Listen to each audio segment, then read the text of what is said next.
নিয়ে কারাকারি করলো কেন স্পেসিফিক্যালি এই দুইটা টিম চেন্নাই সুপার কিংস এবং কলকাতা নাইট রাইডার্স সেই ব্যাপারে একটা আলোচনা হতে পারে।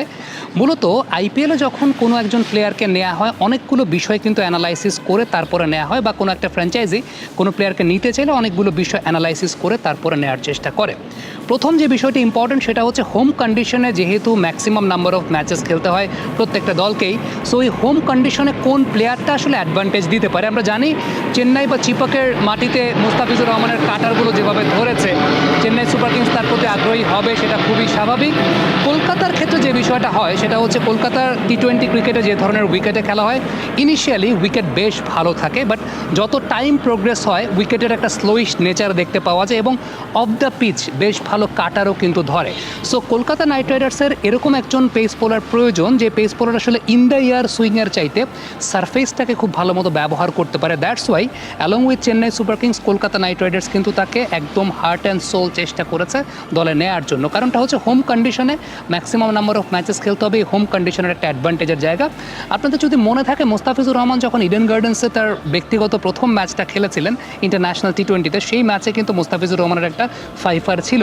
ইডেনের সারফেস যখন একটু পুরনো হয়, অর্থাৎ বলটা যখন একটু পুরনো হয়, সারফেসটা যখন একটু পুরনো হয়, ওই সময়টাতে কাটারটা বেশ ভালো ধরে, অর্থাৎ কাটারের ওই জায়গাটাতে একটা কার্যকারিতা খুব ভালো মতো লক্ষ্য করা যায় এবং অফ দ্য পিচ মুভমেন্ট যে সমস্ত পেস বোলাররা ভালো দিতে পারেন সে সমস্ত পেস বোলারদের একটা বেশ গ্রহণযোগ্যতা বা আধিপত্য দেখা যায়।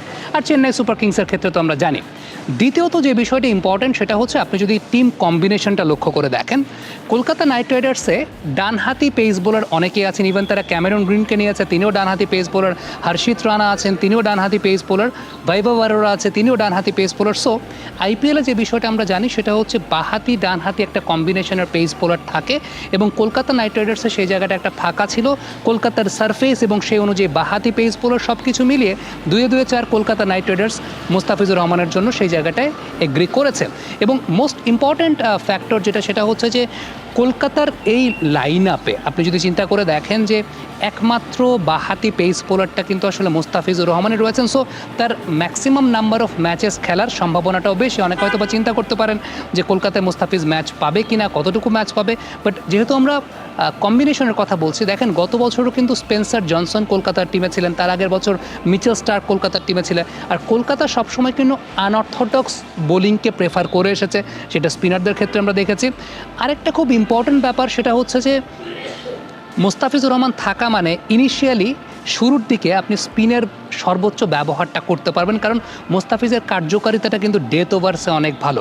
ইভেন যদি মুস্তাফিজ এবং পাথিরানা একসঙ্গে খেলেন সেক্ষেত্রেও কিন্তু দুইজন ডেথ ওভার স্পেশালিস্ট একটা দল পেয়ে যাচ্ছে এবং দুইজন ডেথ ওভার স্পেশালিস্ট পাওয়া মানে ইনিশিয়ালি স্পিনারদের সর্বোচ্চ ব্যবহারটাও করা যায়। সাপোজ আপনি নারায়ণ এবং বরুণ চক্রবর্তী দুজনকে কিন্তু ইনিশিয়ালি ব্যবহার করতে পারবেন ম্যাক্সিমাম নাম্বার অফ ওকেশনস বা ম্যাক্সিমাম ওভারগুলো কিন্তু তাদের আপনি কুড়িয়ে ফেলতে পারবেন। সো এই জায়গাটাতে কলকাতা মুস্তাফিজুর রহমানকে অ্যানালাইসিস করে নিয়েছে। অভিষেক নায়ারের মুখে হাসি দেখা যাচ্ছিল এবং সে হাসি দেখে বোঝাই যাচ্ছিল যে তাদের পুরোপুরি বিষয়টা সাকসেসফুল।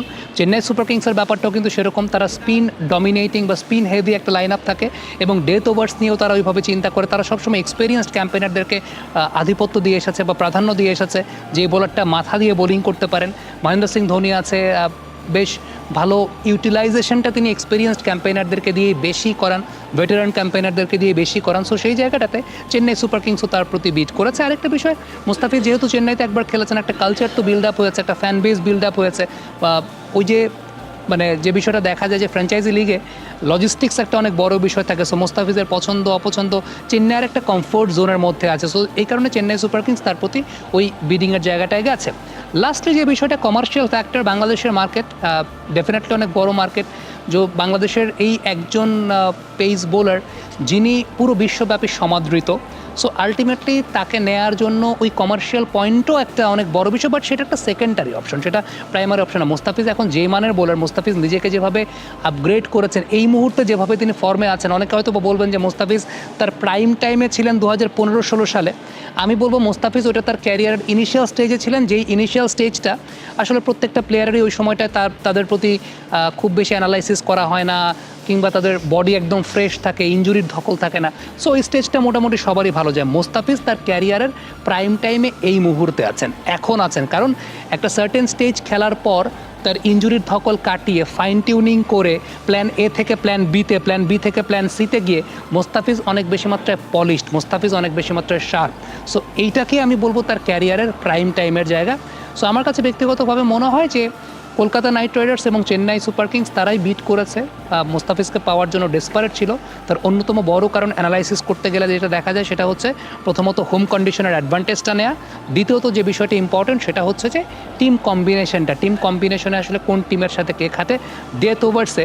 ইভেন এরকমও আমার কাছে এটাও মনে হয় যে যদি এরকমও দেখা যায় যে ক্যামেরন গ্রিন, সুনীল নারায়ণ তারা তো আসলে থাকবেনই, সেই জায়গাটাতে পাথিরানা এবং মোস্তাফিজ দুজনকেও হয়তো বা খেলাতে পারেছেন কলকাতা নাইট রাইডার্স একসাথে। কারণ দুজন ডেথ ওভার স্পেশালিস্ট যদি থাকে, দুজন আনঅর্থোডক্স বোলার যদি থাকে, অপোনেন্ট কিন্তু ব্রিদিং স্পেসটা পায় না।